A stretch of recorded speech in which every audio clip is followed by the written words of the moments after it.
Hey everybody, welcome to another episode of Sharpen the Narrative. I'm your host Sven Sharpen, and we are here to talk about Jesse Ridgeway, also known as McJuggerNuggets, who has gone insanely viral these last couple of weeks because he filmed himself making the decision to unalive his baby because he or she was diagnosed with Down syndrome. So his wife was about 5 months pregnant with their child. They were getting the Down syndrome test, which really shouldn't exist, quite frankly, but it does. Even though the test isn't very accurate, they were confident that it was negative, and yet apparently judging based on the reaction they had when they got the notification that it was positive, clearly they had planned in advance that they were going to unalive their kid should he or she have Down syndrome. So it's a serious morality crisis that we have in our country right now, where people think it's okay to unalive someone just because they might have extra support needs. So Ridgeway cited a bunch of really negative health statistics and used it as a reason to unalive his baby without ever seeing the humanity in his child.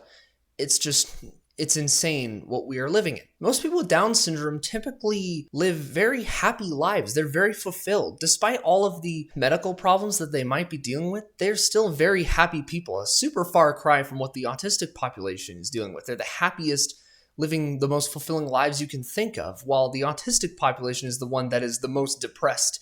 Oh, and it gets worse than this, because after receiving so much backlash on X and other platforms, Mr. Ridgeway and his wife doubled down on the unaliving of their baby, even going as far as to say, "I'm normal," when he was asked if he was grateful that his father allowed him to live. He was like, "Yeah, but I'm normal."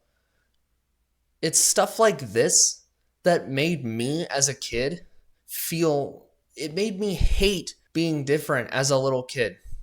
I realize now that it isn't autism. It was the godless society that I was born into. That was the real problem. When Mr. and Mrs. Ridgeway were reacting to their positive Down syndrome test and how they were crying and sad and stuff, it gives me an idea of how parents react to when their kids are diagnosed with autism, because the culture around autism is very similar. It's very negative. They're a burden. They're not going to be able to do anything for themselves. They can't take care of themselves. They're going to be a drain on the economy.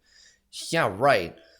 That's such a lie that we're going to debunk in due time. But they cite things like this as a reason to unalive their kids. And throughout the last 20 years, especially since I was diagnosed, there were many cases of parents unaliving their already born kids over autism. They were apparently stressed out, but that's no reason to unalive your kids.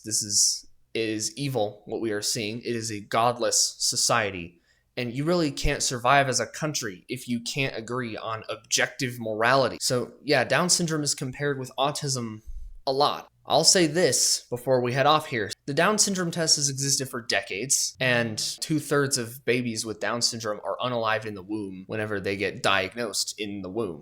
Being diagnosed in the womb is more dangerous than being diagnosed outside of the womb. They're trying to make such a test for autism. They've been trying to do that for those same decades that the Down syndrome test has been around. Somebody like me could be unalived in the womb just because of a diagnosis you never chose to get, not to mention such an autism test would be so inaccurate. I mean, the Down syndrome test isn't 100% accurate, but the autism test would be so much worse. And all it would do is lead to so much unaliving and misery, and it would just be so evil. In fact, Meg Evans predicted in 2005 that in about 10 years from then, there would be a prenatal test for autism. And so that would be 2015. There could have been a prenatal test for autism a decade ago. But we're in 2026, it's been 21 years, and no such test exists. And this has to be why Meg Evans removed that clock from the internet only a few years in 2011. Innocent lives, people made in the image of God, being unalived over things that are just not true or just straight up over exaggerated. We saw this with Down syndrome, and we're seeing this with autism as well, and any other condition that has extra support needs. In fact, they also tried to make a dwarfism test. My brother's a dwarf, so he might know about this more than me, and my mom knows more than this about me, but she did tell me in the 90s there was an effort to create a prenatal test for dwarfism. You want to know what happened? The dwarfs of the world came together and shut that down before it could even get started. That means it can be done. You can stop a prenatal test for yourself being created in the name of a eugenicist ideology that plans to create the quote-unquote perfect human. This is the exact same mindset that governed ultra-nationalist Germany, 90 years ago. If dwarfs can stop a prenatal test from being created, so can we. The Down syndrome population should strive to make that test illegal. They should do everything in their power, the ones that were actually allowed to be born and are actively doing things to contribute. They make the world a much better place.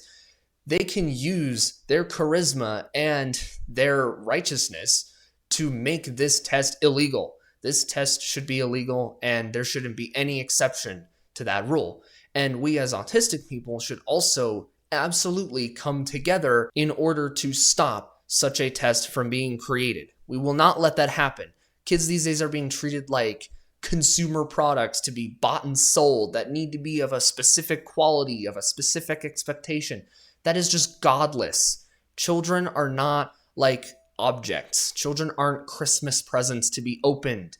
They are human beings made in the image of God, and regardless of what traits God gave them, they have every right to live, and unaliving them is just straight up evil. If you know any kids that have extra support needs, tell them you love them. Tell them that you are there for them. Tell them that Jesus Christ loved them, and to encourage them to live the best life they can, to improve themselves the best they can. Teach them how to live life like a Westerner, and of course, pray for them. But yeah, we need to do everything we can to go after this evil that we are seeing in the world. But God bless you guys, and have a great weekend. Goodbye.